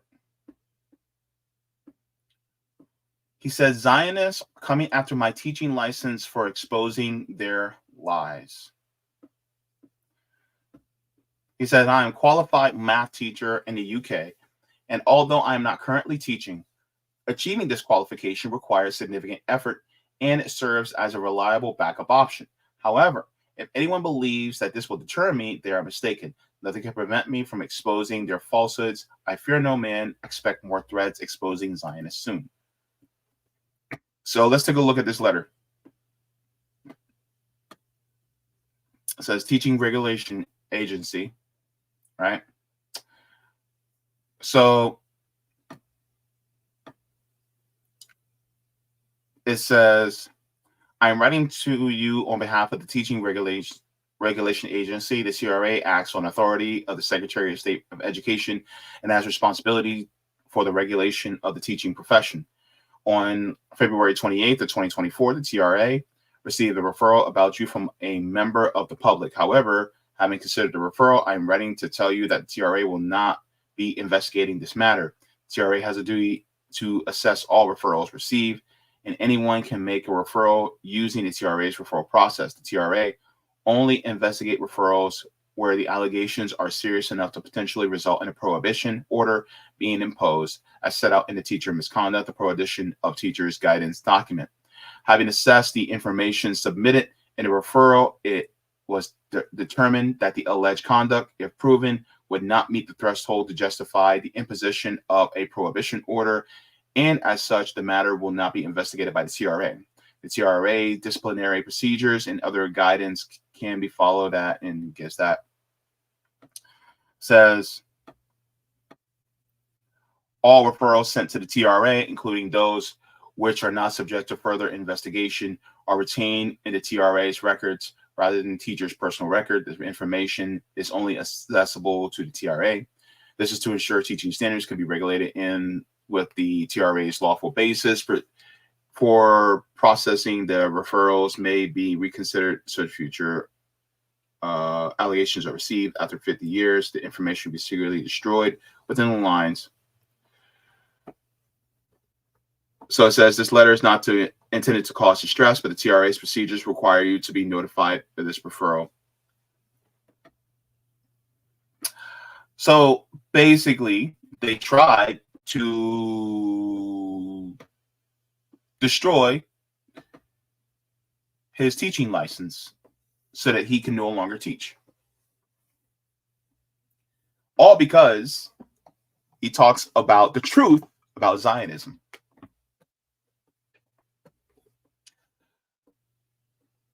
It is not enough to talk about ending the fire. It's not enough to talk about a ceasefire. Also talk about ending the occupation as well as the apartheid. That's what's important. Now, what can you do? Yes, you can join protests. You can do things like that. But helping to educate people on what's really going on beyond that, before what happened on October 7th, that's important. As well as boycotting. It is working. Divestments are working. Pushing your government to sanction Israel. That also helps. Because that's what also helped stop the apartheid in South Africa. So, if there are companies that you would like to boycott, those can be easily found. Of course, people talk about companies like Disney and McDonald's and Starbucks. Of course, I think Puma is already trying to change things because there have been so many boycotts that Puma's like, wait. Okay. So that's important too, because the people are dying there.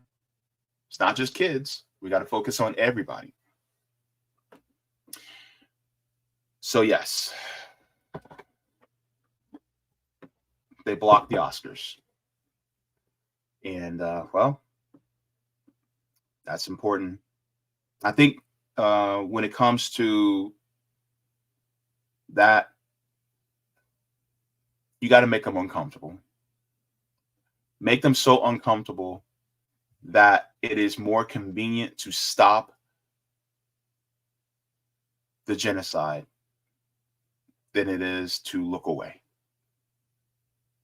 That's what's important.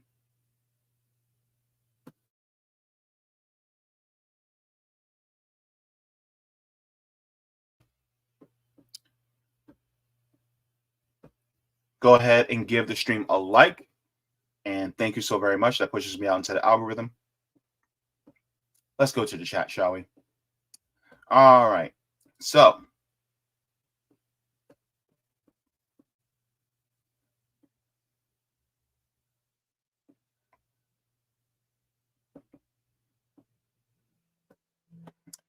yeah, Lania, I'm gonna try to talk about that on Saturday. I had that story and it just came out, so I don't have to, and a lot of people are going to be talking about it probably up until, I talk about it Saturday, even though I could talk about it today about Boeing. I want to wait until I have more facts. You know what I mean? It's not always important to be the first to report on something. The most important thing is to be the most accurate. So I'll probably talk about it Saturday. So, but thank you very much for that. All right.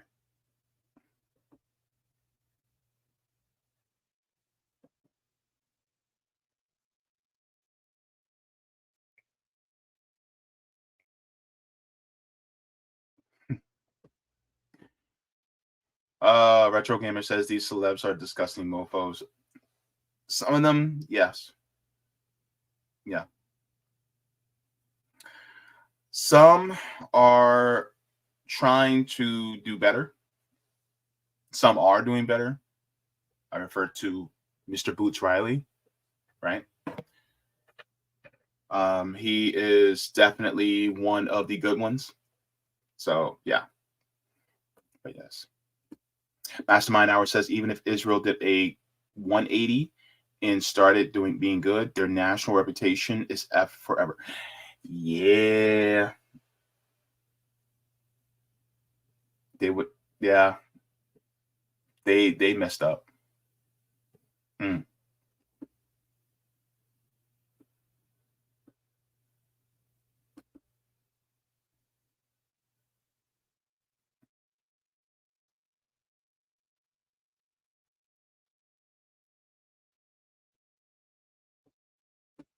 Silver Surfer says some people need cue cards to stay focused during giving these speeches to large groups of people.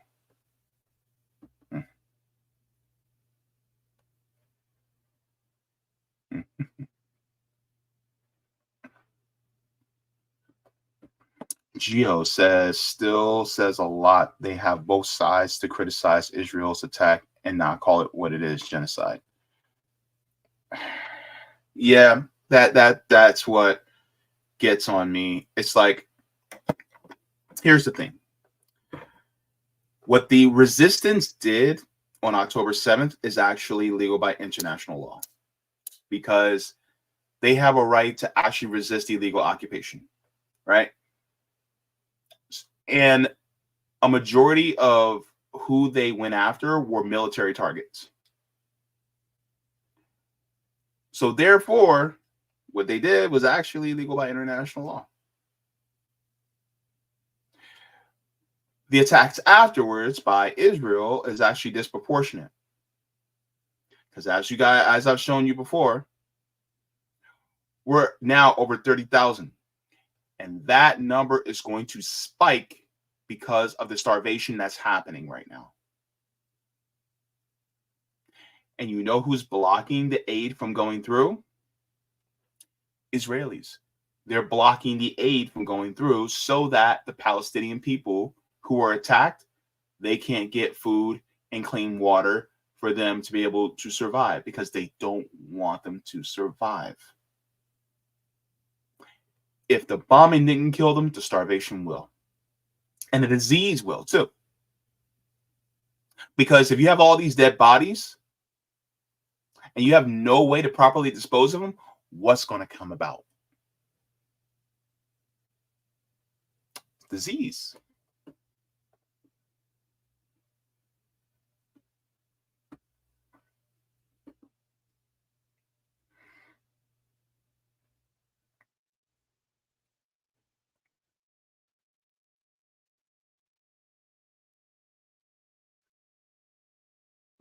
Cobra Commander says, usually folks have a reason, you know. Imagine being Palestinian. Your parents are dead and you don't even know why. That's your existence. Some unseen enemy far away with rockets. If you really want to stop extremism, then stop doing extremism to other people.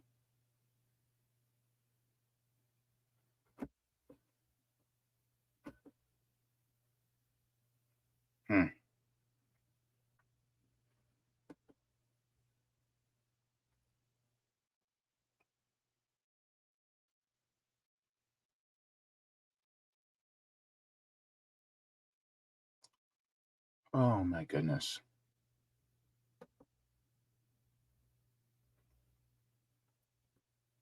Mastermind Hour says, I'm so BDS, I will go into a McDonald's and fix their ice cream dispenser.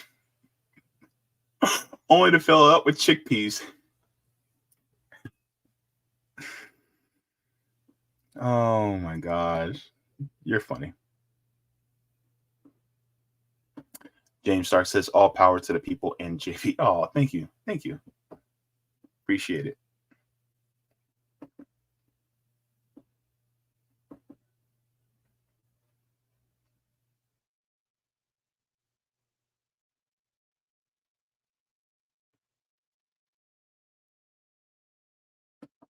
Cobra Commander says, the law says the occupation is over, though, JB. Look it up. Trump State Department did that, by the way.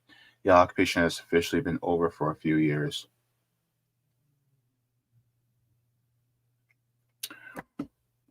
Make no mistake, Trump is also a Zionist, just like Joe Biden.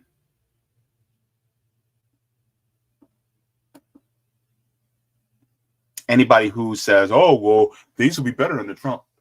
Nope.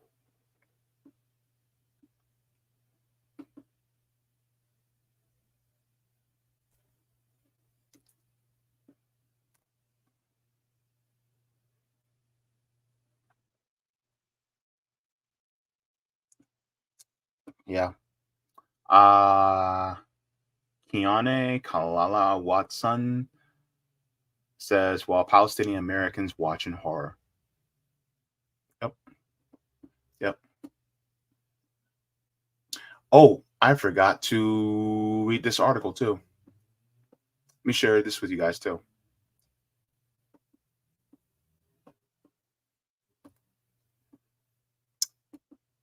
Months without bread. Said Wafa Al-Khalidi has heard her children crying from hunger many times. But in the early stages of the current genocidal war, Wafa and her children fled their home in Beit Hanoun, northern Gaza.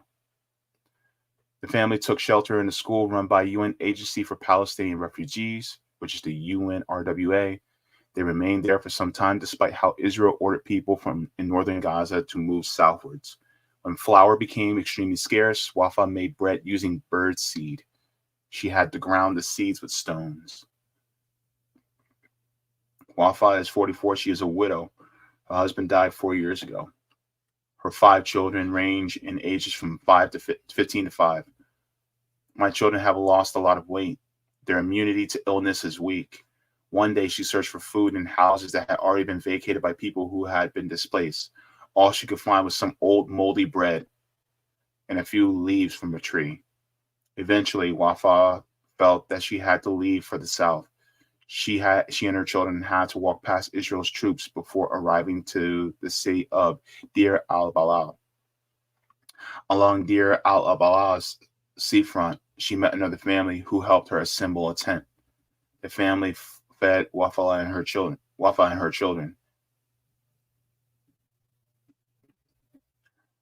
So that's what's going on there. Starvation.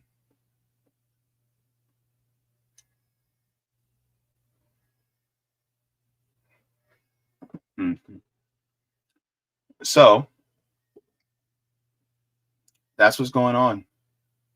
It's not just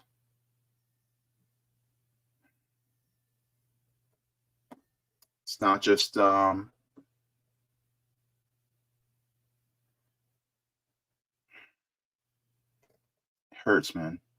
It just hurts. That's why I say keep talking about it. Keep doing what you can. Boycott if you can. That's what's important. Let me go to the Rockfin to see. Is there anybody in Rockfin? Not at the moment. All right. I'm going to check the Rumble side to see if there's any comments on the Rumble side. We got Soul Construct and Bizarre Clips saying hello. Good to see you guys on the Rumble side as well. All right. So it is time for me to head on out.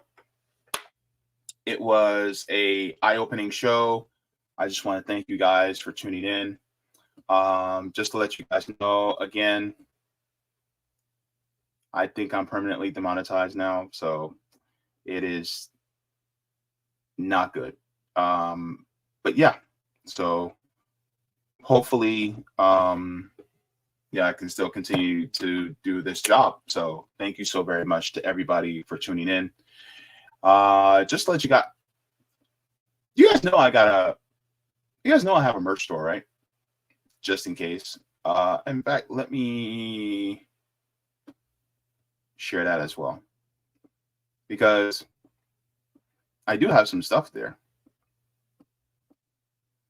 Just in case if you guys are interested.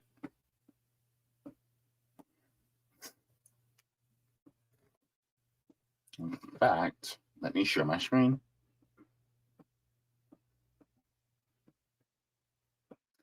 So here you go. There is a Leave the World Better Than You Found It hat, a Jaybefaunt show hat, and then a Forehead Kisses hat. All right. Have that. Then I also have shirts with either the logo.